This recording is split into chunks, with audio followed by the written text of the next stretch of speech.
This very sudden redirect is brought to you courtesy of Trading Places.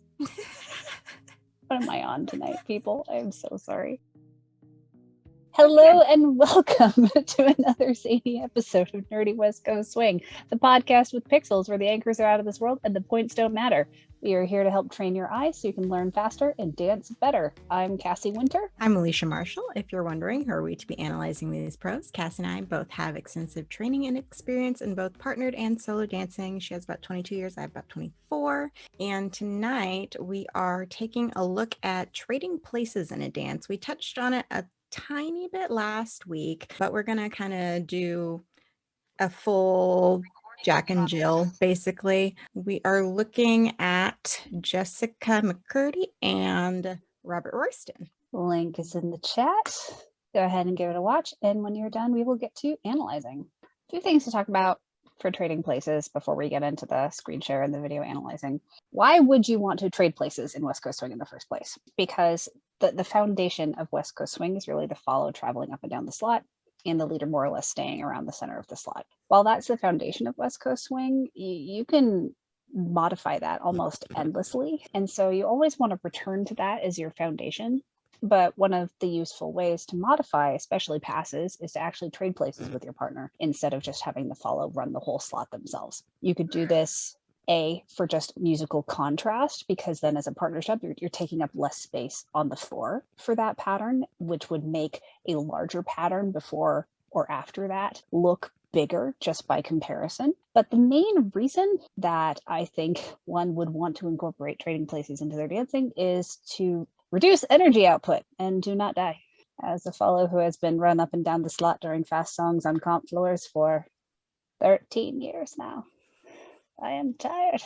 What we love about both of these songs is that they're examples of trading places to a slow song, but also especially to the fast song. And when we get into the analysis, you'll see that there is almost twice as many notes on the second song as the first song, because Robert Royston is utilizing trading places patterns to keep them both alive for such a fast song.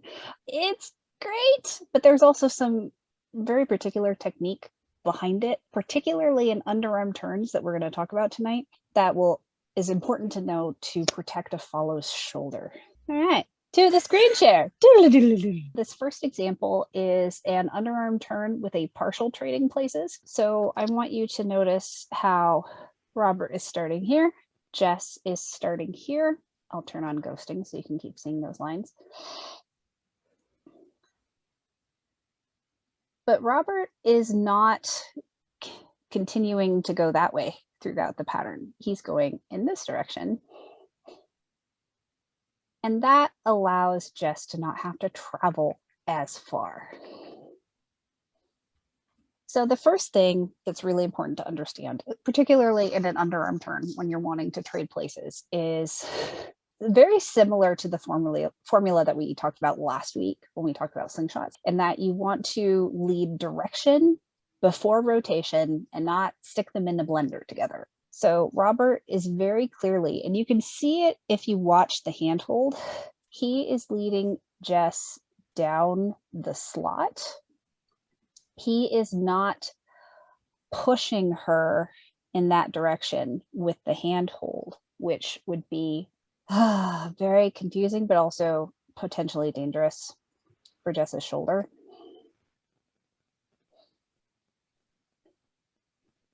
So even though Robert is trading places with her and traveling up the slot in the direction from which she is coming, he is leading her past him so that way she feels comfortable.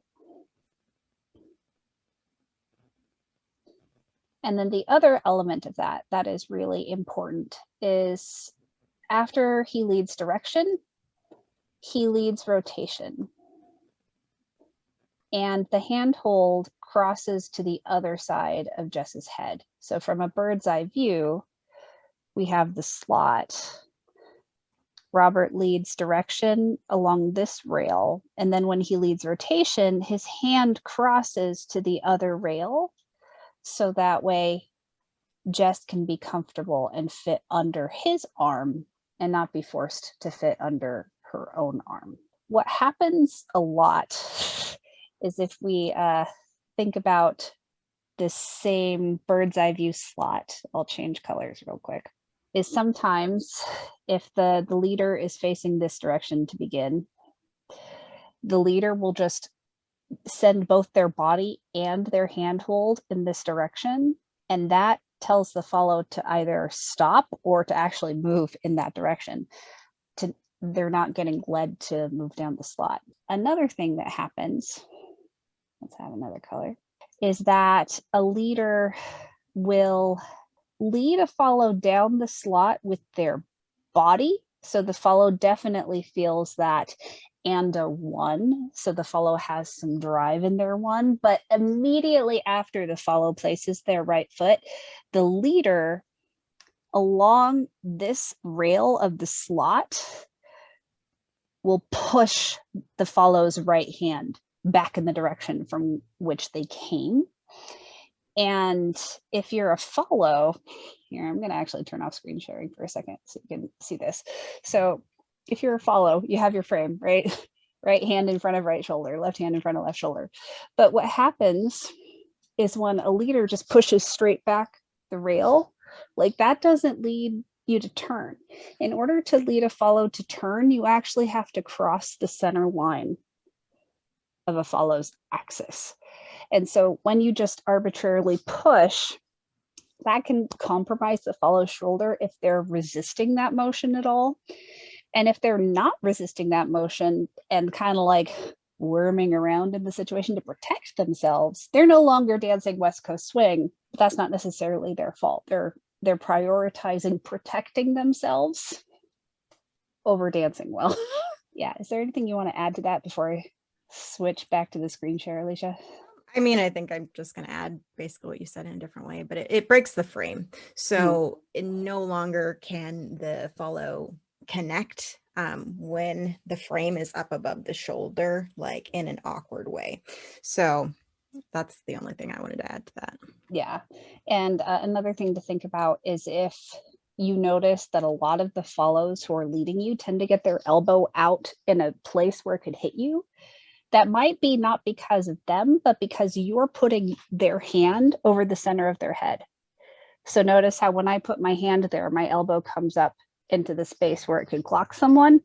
But if my hand can stay down in front of my face and just either be on the side or cross the plane of my body, my elbow can stay down and tucked. And actually, there's a little bit of this in this example with Robert and Jess that I'll highlight since we're talking about it.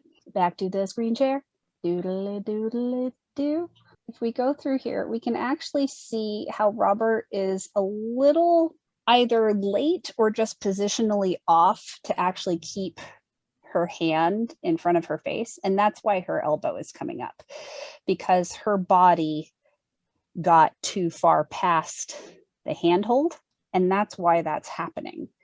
So in later examples, there are a lot of underarm trading places from this video that we can look at. And there are others that are a better example of what to do as opposed to what not to do.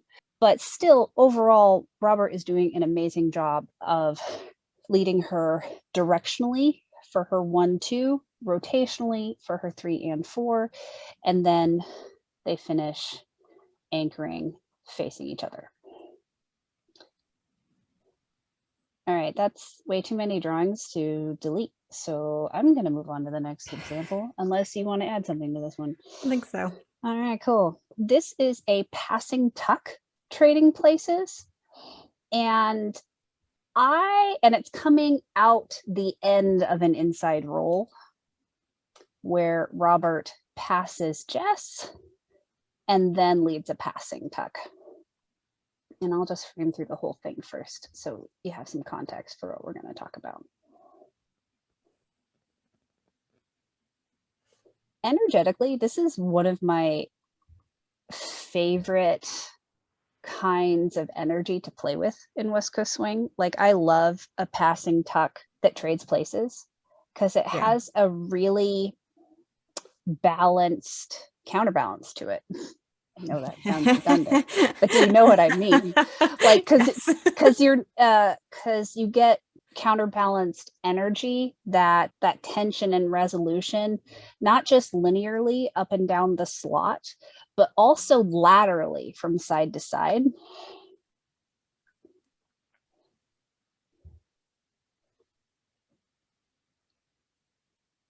So right here, as Robert is initiating her movement, he's not only indicating for Jess to move down the slot, but he is shifting himself at an angle, which is settling Jess in an angular pocket. So you can really see how as she's collecting her left foot underneath her there, she's kind of banking on a corner. And that means that her step forward isn't straight down the slot, it's at a slight angle. And then Robert trades places with her, and they have that kind of equal and opposite out the other end, where it's not just linear, there's also lateral, because they're moving away from each other, not only down the slot, but almost like from opposite corner to opposite corner of the slot, which creates like this really fun corner to bank off of and to settle into. You'll notice how they have a really strong center counterpoint here, which is helping allow them both to kind of hit into that corner pocket at the same time.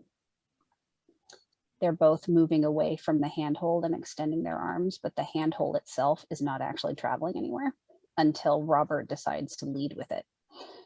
Is there anything you want to add about the follows connection and frame there that you think might be helpful? Yeah, I can add a little bit. So Jess has her body at a slight angle in relation to where her arm is.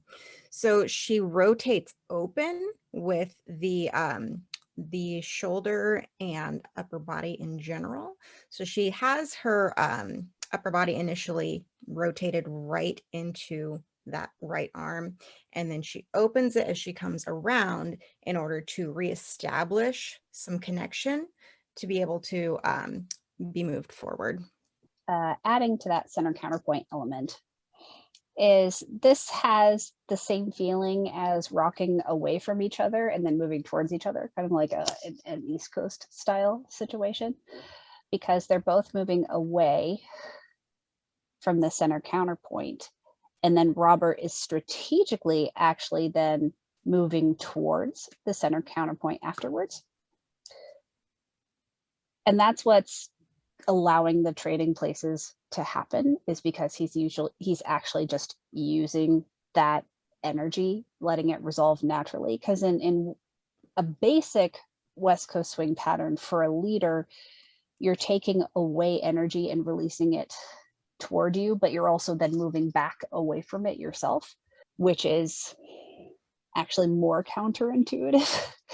Whereas this style, where you are letting the energies resolve towards each other, is just the natural physics of what wants to happen. So Robert's just letting that happen. And the only detail that is really important is he's not doing it perfectly balanced. He is moving that hand down the slot. So if you see, their handhold is in front of the black curtain in the background right now, and you can see how it travels just like a handhold down the slot to be in front of the white curtain. And because of how much connection they had in that corner pocket with that away energy, that is all of the movement of the handhold that Robert had to do down the slot to indicate for Jess to start traveling. He didn't have to move like a whole forearm's length down the slot with the handhold. It was just a few inches.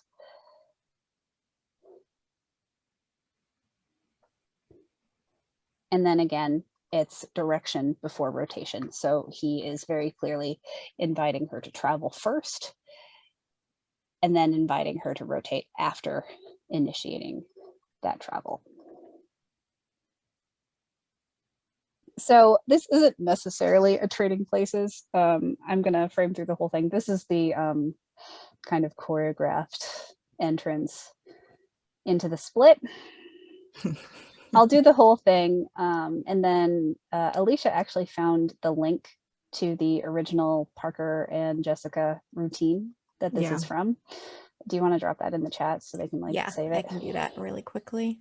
I wanted to highlight the very beginning of this because it has kind of a similar idea behind it for trading places, because in order for this to work, Robert needs to start countering Jess's momentum early on. So he leads her towards him while extending his left foot out and towards her. So not only it's at an angle to the side and also down the slot towards where Jess is coming from, but he's moving that foot while he's still indicating for her to travel towards him. He's not pushing her away from him. And then he's bringing his right forearm to her forearm. And you can see how he's really indicating with his body that he's intending down the slot in the direction from which she came. So she's running into a much more solid object that can tether her energy. And you can see how her arm is very much engaged at this point. So he is resisting her in this moment. Oh, you know that pattern where you can lead the follow to kind of end up behind you, and then as a leader you can do a bunch of solo spins in place?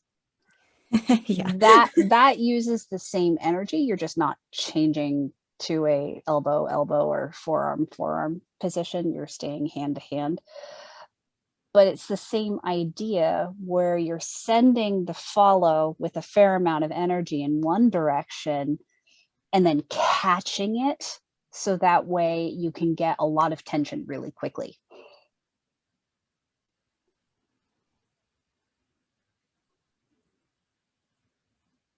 Anyways, I just thought that was a fun thing to point out. And Jess just sells it. Yeah. Makes it look so easy. Mm-hmm. I want to add a few things to that because I've done this. Yes, you have. Yeah. So when Chris and I were doing our routine, I had to work through this with him quite a bit because it is fairly complicated in that the follow can only take 2 steps. Mm-hmm. So if you watch, just takes 1 step right behind him and then 1 step right in front of him. And she obviously is a very similar height to him. However, that's still a lot for her to move and rotate because she's passing his whole back. And so if you see right here, they're hooking and she's like, how do I explain it? She kind of like monkey bars around, like you kind of throw your upper body weight out in order to rotate and swing around. And so because of that, you have some energy that's going away from the direction you want to go first. And so that takes a lot of extra movement. And because the follow is just swinging around, so you're going arm to arm, like you as a follow cannot do too much adjusting. So it's the lead that really has to shift. And you can watch Royston, he goes from that left foot, he takes a step to that right foot, but he's like traveling quite a bit. Like it's not just he's in place swinging her around him. He's really moving in order to get her to well, let me rephrase that. He's moving in order to help her get her foot in the middle of his feet behind him, if that makes sense. Yes.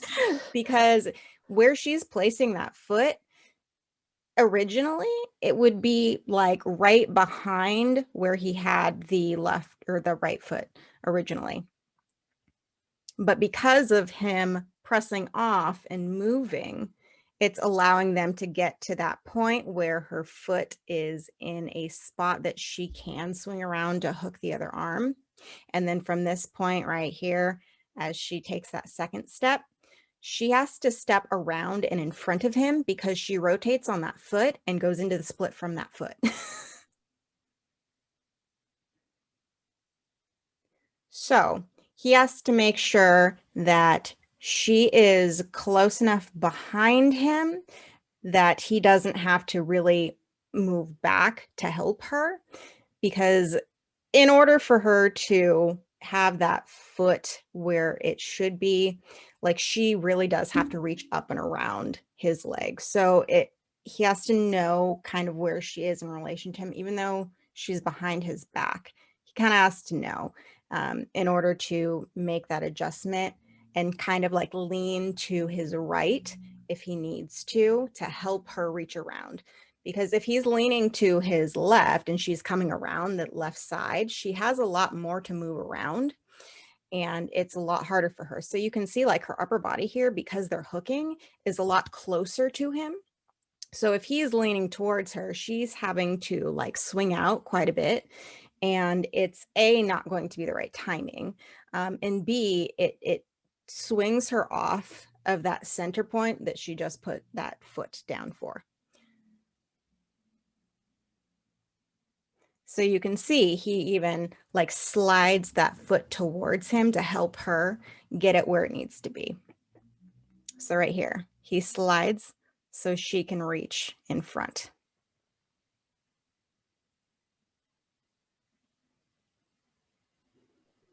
Because this has to have a very, very strong hook. For the follow, you're hooking up and around and holding. So you have to be very, very close to your lead when you do this. So she has to have that step very close to him. So he has to be the one to adjust. Mm-hmm.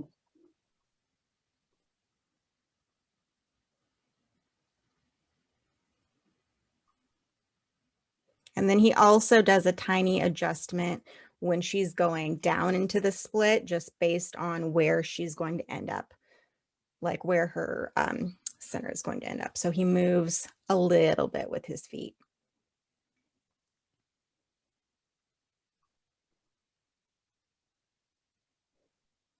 Because it has to be like a rebounding effect. So he really has to be able to be right in the center of her to help her right back up. Mm-hmm. And he's basically just doing a squat. Yep. That's what the wide base is helping with, because you're stronger with a wider base. Yep. And she's like right in the center of where his two legs are. Mm-hmm. So this is a really, really important pattern well, it's not really a pattern, but like a trick. It's a really important one to use trading places. And they're not obviously trading places like very opposite, but he's moving for her as she's moving. So they are trading places to an extent. Yeah. He's not expecting her to do all the traveling. Right. And neither is she expecting him to do all of it. They're taking it in turns. Yeah. Yeah. And this originally, from what I know, was from her and Parker's routine from 2005. They did a lot of showcase routines. If you haven't watched them, do. They're really fun. Mm-hmm. And when Parker and Melissa were choreographing for Chris and I, they really wanted to put this in. So they did. It's at the beginning of our routine. It's a really fun one. Yeah. I'll add your routine in the cards above in the replay so people can watch that as well. So like, even though you may feel like that's never a pattern you're going to do, like one of the reasons why we like highlighting that kind of stuff is so now you have the eye for those kinds of details. Because like we've said a lot of the time, is any class you're taking, being it a workshop or even a private lesson, the teacher is constrained by the time they have with you. And even for Alicia and I, in these episodes, there's only so much we can talk about in an hour or so. Yeah. Like even our past 2 episodes on slingshots and telemarks, as I was editing them, I'm like, oh man, I wish we could have talked about this too, but we just didn't have the time. Yeah. So one of the things that like we're trying to help when we say we're here to train your eyes so you can learn faster and dance better, we want to give you the tools so you can see the stuff the teacher doesn't have time to add, because you can literally just see them doing it and you can incorporate it into your own dancing as you're practicing what they're teaching. And being able to spot differences in spacing and trading places is really important the more advanced in your West Coast swing you get. Yep. Because the nuance of a leader traveling towards a follow at a particular time for a particular effect is really, really important to be able to understand, not only so you can dance it well, but so you can dance it safely, because trading places can be very detrimental for follow shoulders, because if you don't take care of their frames properly, nah. And that being said, like, follows can also do detrimental things to leaders' arms. It just tends to be the other way around. leaders more often than not. Yeah. Yeah. All right. Okay, small PSA out of the way. Now let's talk about this really quick redirect. Because while it's not a trading places per se, Robert uses trading places energy to build up tension all of a sudden. So if we go back to the beginning, Jess goes ever so slightly past him, kind of like gets in front of his right foot, as it were. And then Robert is doing a lot of leaning. If we think about composition, I'm actually going to like delete that line. I'm going to just make Robert's line just a little bit more extreme. Because what's cool is that the kind of, oh man, there's a drawing word that I'm thinking of, like the line of action through the body, but I think there's the gesture. The gesture of Robert's body is like, it's pointing towards her. So like, as an audience member, this shape as a partnership is bringing attention back to Jess, just from a visual composition perspective. Random bit of information, but Yes. It's fun to think about lines in that perspective in partner dancing, because there's not only your lines as an individual, but how your lines impact your partner's lines and interact to draw the audience's attention. So random thing. Back to the trading places aspect. So similar to what Robert was doing in, shall we say, the splits of death. Yes. He is extending his left foot out and away from him while still being weighted on his right foot. So that way, as soon as his foot strikes, he can really quickly shift over to it. And it's that shift in weight on his part that is allowing Jessica to get very far away from him very quickly. It's not because she's suddenly going further. It's because he is. And this may seem really obvious right now, but I can't tell you how many times this is not obvious to people. So yeah. Yep. I'm not apologizing for that. Yeah, no, spacing once you get to higher levels of dancing is extremely important, because you start getting into more connection-based things. So rather than always doing a pattern, it's based on the connection to, change what you're doing. So because of that, you really need to understand spacing and where you need to be in relation to your partner in order to like finish with whatever connection and wherever it's taking you. That makes sense. Yep. So we now have, like, Jess goes like half a step, whereas Robert's like, hiya! It's a great face he's making. It's a fabulous face. It's really intense. And this is one of those where the center counterpoint is somewhere on his forearm near his right elbow. Yeah. Because he's simultaneously like catching Jessica's hip and resisting her movement into his hand, but his hand is also traveling away from him while he does it, but his intention is toward him with that hand, but he's just letting it move away. And then his whole body is moving away from his hand. And so the center counterpoint is actually in his own arm, as opposed to the handhold. This is adding stabilization, which is great. I'm a big fan of both hands being helpful. Yeah. But it isn't absolutely necessary. That hand is more necessary for the redirect out the other side. So Jessica has a point from which to tether and rotate. Mm-hmm. Yeah, this very sudden redirect is brought to you courtesy of Trading Places. What am I on tonight, people? I'm so sorry. Is there anything you want to add to this one? I don't think so. Okay, cool. How'd you like my commercial voice? Great. Excellent.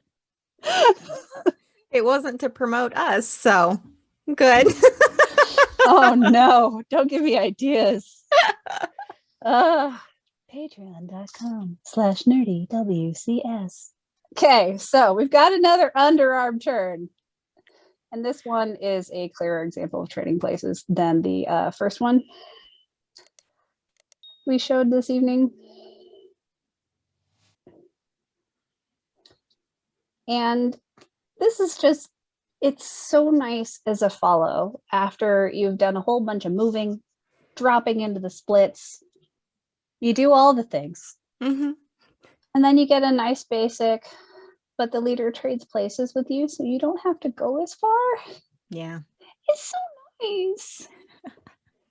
And then also it allows opportunities for fun double resistance and to play more in your anchor, because you get double resistance. I already said that. I'm going to move on. What's the name of this song? The second song? Is it Danny's All-Star Joint? Yeah. Yeah. Okay. If you're not familiar with this song, this is one of those fast blues songs. You will get it. Yeah, so find it, listen to it, memorize it. Be afraid. No, I love dancing to fast blues. When I'm dancing with someone who can also dance to fast blues, I am in heaven. Yeah. Yeah. If not, it is exhausting. Yeah. So one of the things that I deeply appreciate is Robert hears the song and he, like, first of all, his phrasing and his ability to build a dance is one of the things that makes him a champion. Like, he's got a lot of tools on his tool belt. He's got a lot of skills, but I feel like phrasing is one of the things that he's an absolute master at. Mm-hmm. And the cool thing about Trading Places is it's really helpful for phrasing. It's excellent. Yes, because not only just dynamically is it a good musical choice to include and to make contrast in your dance, but it keeps your follow alive for the moment you need their A game. Because a follow cannot go 120 miles per hour for 2 minutes straight. They cannot. That is cruel and unusual. That sounds terrible. No, but you can keep them going at, like, I'm imagining driving on a freeway. This is not like in your neighborhood. So, but you can keep them going like 65 miles per hour as your basic, and then just ask them to pull out 120 miles per hour for like 3 seconds. Yes. And then those 3 seconds are more powerful. So Robert chooses to move towards Jessica at the beginning here. So she doesn't have to move. She could just be her fabulous, fabulous, fabulous self. Yes. Without having to go anywhere. And this is their entrance. And how many phrases, or not phrases, but minor phrases is this? They spend a lot of time here not going anywhere at the beginning of this song. And not only is it a great way to start the song, especially since they're in a spotlight, like, it's a great performance choice, but they're not overworking themselves right off the bat for this fast song. And then as they continue to escalate through their phrasing, the rest of the dance is more impactful because the beginning of this dance was so simple. Yeah. All right, so we've got another underarm turn, and this one is such a clear example. You can see how fast Robert is moving to trade places with Jessica. But again, he's very much indicating for her to travel down the slot while he's moving opposite her. So that way she is actually getting the lead forward. And then this is a better example of him initiating the rotation at a good timing, because even though she's kind of Yeah. styling back with her head, that's more of a styling choice. You can see very clearly that his hand is staying in front of her face and it's traveling to the other side of the slot. So that way she is able to rotate comfortably. She is being led in 3 dimensions, not just 2. Yeah. And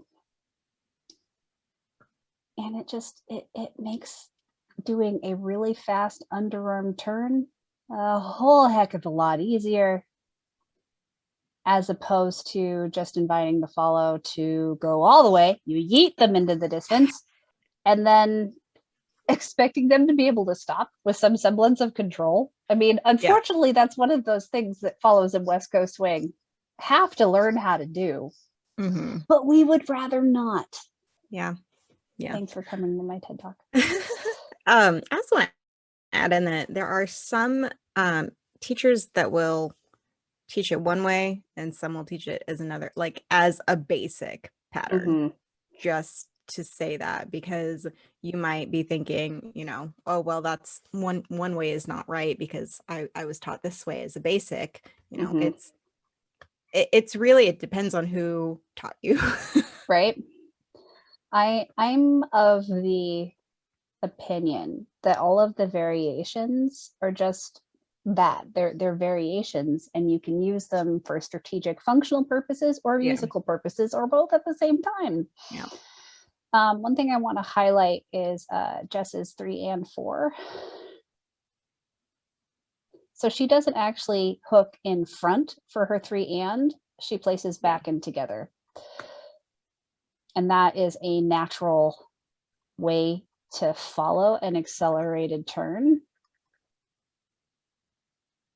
So I know this is actually something I used to do.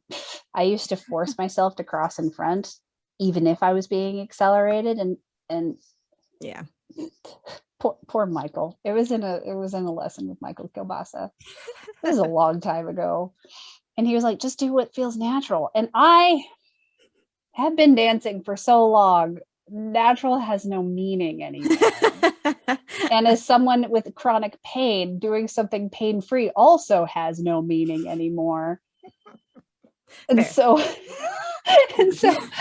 had to be very strategically taught. He's like, you don't have to cross in front there. You can just turn and collect. And I'm like, what? Really? Excellent. And then I was fine. Yeah. A lot of champ follows will do this frequently when they do patterns that rotate around rather than crossing. Yeah. And you'll see how she continues that. And she rotates her right foot in, actually. So from Robert's position, it might look like she's pigeon-toed there, but because she's only there for a hot second, it's fine. Yeah. And one of the reasons that champ follows will do that rather than crossing in front is for styling purposes, because it frees you up to do a lot more. Yeah. Irrelevant to what we're saying right now, but I just want to say that. Yeah. Just wanted to highlight that. Oh, we should do an episode on the great lie. I still remember I was like, wait, champion follows like never take more than 1 step backwards. Except in very, very, very specific circumstances with variations in timing. Yeah. That often results in a hitch step anchor. And as a follow who is often not posted and is forced to back away quickly, realizing that the champion follows are led in such a way that they don't have to do that, I just get very, very fussy. Then this is the slingshot we covered last week, which is also a form of trading places. And then we get these wrap in, unwrap. It's a lot of wrapping and unwrapping. Yeah. Lots of spinning, lots of back and forth. And while it may appear, it's that illusion again, kind of like the splits of death from the previous song. That's just their name now. I have spoken. All right then. don't care if they have a real name. No. So like that pattern, if you're not really paying attention to how much the leader is traveling, it might appear like the follow is doing all of it. But this time I want you, oh, can you let Aaron in? Yeah. Okay. But this time I want you to pay attention to Robert and use the lines on the flooring as kind of guides so you can see him moving relative to them. You can see he's already taken a step towards the other line. He's over here, and look, he's going back. Look. They basically circled each other throughout this sequence. Mm-hmm. And that is what allowed it to work. I can't imagine, like, yes, Jess is magical, but I wouldn't want to force her to do all the traveling. That's cruel and unusual. Yeah. Sounds exhausting. Yeah, pretty much. Also that choreography, and then her these are just beautiful. Okay. Oh, yeah. That's Nicely matched. Oh, so nice.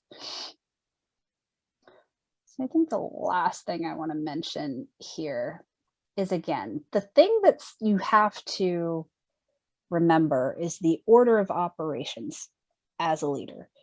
You want to give direction to the follow and then start traveling in opposition to them in such a way that your connection does not tell them you're traveling in opposition to them. Because you don't want to like lead a follow in one direction with enough energy that they should in theory keep going in that direction, then suddenly give them a screeching break in their hand. Yeah. It's no bueno.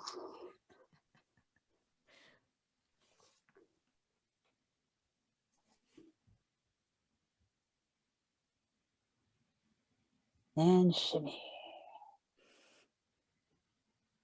I would just like to add in that the reason that they're so nicely matched on that rotation forward is because of how Robert leads it. Ooh, yes. Let us examine that detail.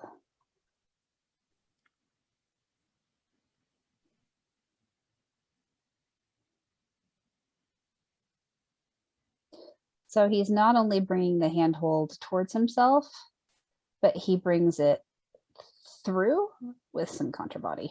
Mm-hmm. A lot of kind of side-by-side patterns like this are dependent on the leader being able to do the technique themselves. Yep. And it's you utilizing your body's internal counterbalance for preparation for rotation and resolution of that rotation. That translates through the handhold and leads the follow. Mm-hmm. You don't have to necessarily think of your hand doing something else. As long as you are doing it yourself, yeah, they will feel it. In theory. That sounds wrong. What I said, Anyways. not what you said. Sorry. But yeah, so the way that he's leading her is to make sure she's not getting like really up above that planted foot so that she can follow through.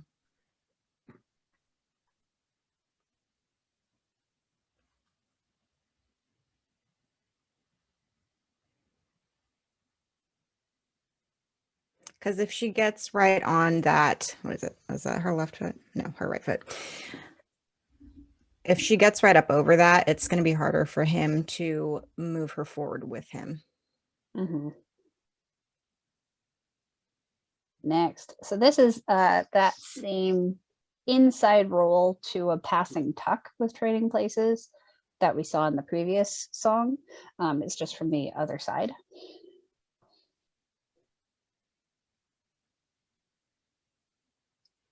So you can see how after leading the inside roll, Robert passes Jessica. And then they have, again, that kind of corner to corner pocket, and then they trade places. And this one's only different because Jess is kind of disengaging her arm a little bit just to get some boogie walks in. Yeah.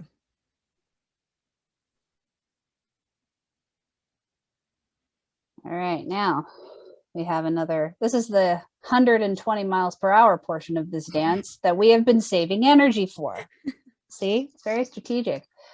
And this one's very simple. Spin Jessica until she dips. Spin, spin, spin, spin, spin. Spin, spin, spin, spin, spin. Never ending spinning. And then very satisfying. Yeah. But if we go back and we pay attention to Robert, you can see how he did that huge step to trade places with her for the prep of the turn. So that way she's not actually having to travel on that first rotation. And then he's just managing how her center is moving through space for those turns. Mm-hmm. It's like really common to ask a follow to actually travel down line repetitively. But like the faster the song, unless you know the follow can handle that, maybe don't make that choice. No. just let them spin in place, please. And then dip them. Like it's quite satisfying. And then I think I want to probably highlight just a little bit of how he transitions from the turns. So he really gradually brings that hand down after she's already starting to face him again. So once he can logistically see her face again, once you can see the follow's face again, then it's okay to start bringing the hand down. But if he were to start bringing the hand down here, for example, while she's facing away from him, that would be really dangerous for her shoulder. Yeah. So after she's facing him again, he brings it down, and it's not just coming straight down, it's coming down and around at an angle. So it's continuing to lead her to rotate. Mm-hmm. And then he lets go. So that way he has a whole half of her rotation to aim for her back. Mm-hmm. He's even supporting like the base of her head. Yeah. It's I love it. So nice. Also nice. You can see like right through here, he's on her neck just a little bit. Having even just a tiny bit of support on the neck can mean the difference between a hair flick and no hair flick. Pretty much. Like we talked about, where we actually talked about hairography last week, because you don't actually want to put your head in a very compromising position. Mm-hmm. You just want to hit whatever position you're going to hit, the comfortable position, really quickly, and then your hair follows through and makes it look bigger than it is. Yeah. So because Jessica tilts her chin to her chest a little bit right here to bring her hair like up in space, then when she throws her head back a little bit, the hair follows through in a more extreme way. So she's only like gently tipping her head back right here. It just looks more extreme because of the timing of it, and her hairs follow through. Yeah. But what's cool about that, as a leader, you can still support their head and neck a little bit and still get the hairography. All right. Anyways, is there anything you want to add? There was something. What was I going to say? Oh, yeah. I wanted to say that in terms of releasing the neck here for follows, you just want to be careful if it is at a accelerated speed, or you're going into it quite quickly. So if you're going from like slow to fast, or if you're already just going very quickly, you want to be careful with that, because if you release the neck muscles, it's going to like whip back if your lead is pulling you back up really quickly. Yeah. So just be careful of that. I tend to not release my neck because of that reason. Same. And then another detail, especially the faster or with the more with more aggression that the follow goes into a dip like this, the more you want to make sure you bring them up straight. So you can see how there is no rotation in Jessica's spine. Mm-hmm. She comes up as one. She's not like twisting like a candy cane up out of that. And that just helps protect the integrity of the spine. Yeah. A lot of times what you see is when somebody is being dipped, they will bend from the waist up as they're going in. So there's like an arc in the back. Yeah. And the release of the neck creates a more dramatic arc. But that's not great if it is at a faster speed, especially. Mm-hmm. And one more time, this is so satisfying. Yeah. Like her hair, that's 1 frame, 2 frames, 3 frames, 4. Bam. Last thing I want to add in is that she's, rather than bending from the hips up and creating that arc, she is bending the knees and moving the knees down. Mm-hmm. And that is because Robert is actually supporting a fair amount of her weight from her waist. Yeah. Because you can see how as she goes into this, her right foot is actually like ghosting. Yep. Because he's supporting her so much.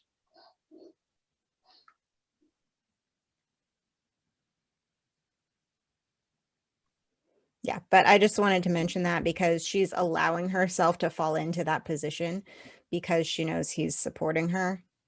Mm-hmm. If she didn't think he was going to support her, she probably would not bend quite the same way. Right. Anyways, moving on. Woohoo! All right, we got another underarm turn.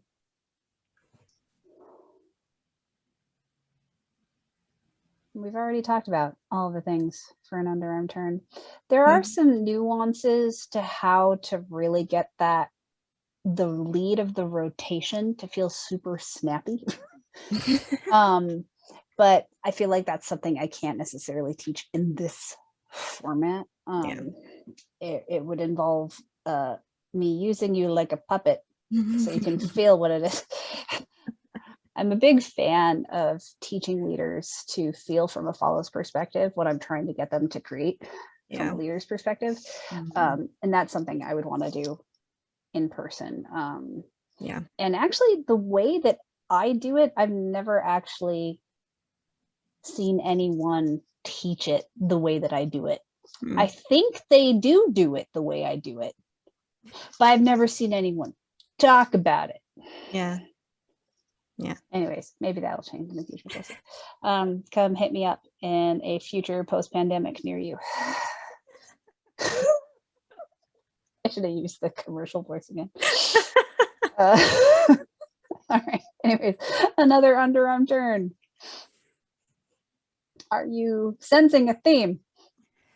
This is a very fast song. Yep. So trading places with an underarm turn, great option. I also personally really enjoy trading places left side passes because those can get a really fun kind of centripetal energy to it, and just following it, that side step on count 4 is just always so delicious. Anyways. Then we have this pattern, which we'll call sling frog. Not leapfrog, not slingshot.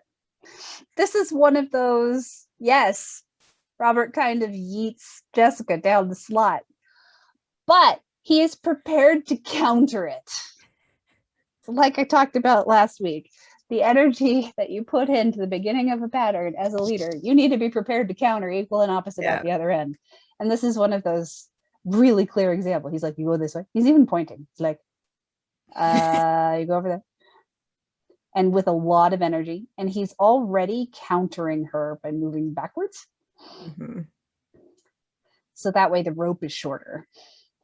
And by him sitting back into his right hip over his right foot, that is counterbalancing all of the energy that he just yeeteth Jessica with. And then what's fun about that is because of all that energy, he's like, now it's my turn. And Jessica just naturally doesn't move because of how the energy releases. So yeah, when like when a lead is passing a follow and it is something that has been led well, it is like you don't even have to think as a follow to rotate with them. And usually it's a pretty clear distinction between I want you to come back and trade places with me again versus stay there. And the way you distinguish that as a leader is how you resolve that away energy. And so what Robert does when he wants her to not travel anymore is you can see how he resolves the energy without moving the hand towards or away from either of them. It's like the center counterpoint stays there and he just releases the energy on his end. And you can see how much he's very much bringing his body into his hand. So that way it's not traveling anywhere.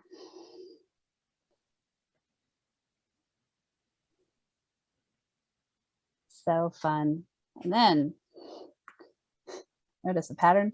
The music is fading out, but it's not quite faded out all the way. So underarm turn. All right, I'm gonna go back and count. So 1, 2. There were 2 trading places underarm turns in the first song. 1, 2, 3, 4. There were 4 in the second song. Twice the number of trading places underarm turns, but also just in general, how many I had 1, 2, 3, 4, 5 trading places notes for the first song. 1, 2, 3, 4, 5, 6, 7, 8, 9, 10 for the second song. So long story short, the faster the song, the more you want to trade places with your partner. Pretty much. Any questions, comments, concerns, bad jokes, requests for more advertiser voice? In the meantime, I was going to say, I believe we're talking about balance next week, which is exciting. We're talking about Benji and Tot. Yep. Because who else can we talk about for balance? Desert City. Yeah, it's one of those like, this is more gymnastics content, but we're focusing on balance. So yeah, so it's like in the candy store. Got balance here. How about here? How about here? And what makes balance with a partner so difficult is because of that is that like external information factor. So like a partner can vastly help your balance if your techniques are in line. But on the other hand, it can also like in terms of like, did I forget how to balance? And I'm like, oh no. I'm being tested. Yes. That's what we'll call it. Yes. Actually, on that note, I want to add a little bit because I know that dances are starting to come back again. I would assume that people are starting to practice again if they have not. And I just want to talk about that real quick because it's interesting because you, as a partner dancer, you feel like you need a partner to be able to practice a partner dance. But it's really, really important for you to have control of yourself first. So I know that even though, dancers are starting to come back, if you're wanting, like if you go and you feel like, oh, I'm feeling terrible about what I'm doing, it's going to be helpful for you to practice on your own more so than practice with a partner. Because if you're practicing with a partner and you don't have control of your body, it's not going to help. It's going to make matters worse. So really like kind of practicing on your own and just trying to find, how you balance things and, just like experimenting with placing your body in different positions and whatnot. Like all of that is extremely necessary in order for you to be a good partner dancer. So I just wanted to mention that. I'm sure we'll talk about that more next week, but I just wanted to mention that because I was thinking about it last night, actually, because I know that some of our Portland friends had started dancing again recently. And if there are cards left, I know we did way back in the beginning an episode about what you can and cannot practice without a partner. We should probably just revisit that topic later this summer. Yeah.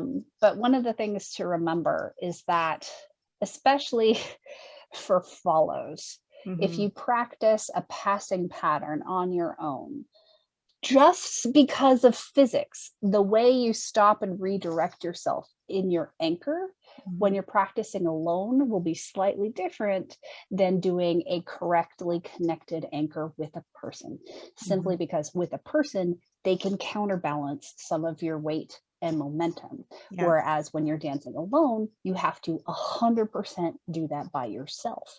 So one thing you might notice is when pro follows are demonstrating basic patterns on their own without a leader, you'll notice them anchoring with their left foot in front instead of behind. And that's one really simple way to be able to redirect your own energy instead of trying to force yourself to do a correct partnered anchor without a partner.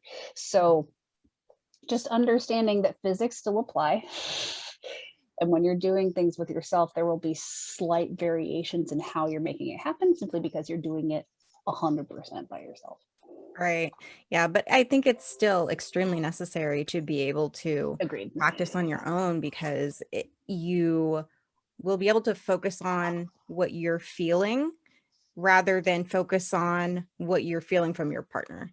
So it'll help you in that you'll have a better sense of what you can and can't do without a partner. So then if your partner does something and you need to adjust, it's a lot easier for you to do so if you have a feel for what you can do. So I just wanted to mention that very briefly, but yeah. And we love analyzing student videos. So anybody ever has a student video you want us to analyze, maybe on an episode, just send it our way, because we love also giving constructive feedback. Yep. All right. If there aren't any questions, thank you all so much for joining us tonight. We'll be back next week for Gut Balance, and then we'll be taking a 2-week break, and then Miles Monroe will be joining us at the end of June. So I'm excited. Yes. Yes. Have we said what we're talking about with Miles? I don't know if we have, but you may. Well, if we haven't said, we're talking about the difference between a first and a second place dance. It should be a good episode. We're looking forward to it. Yep.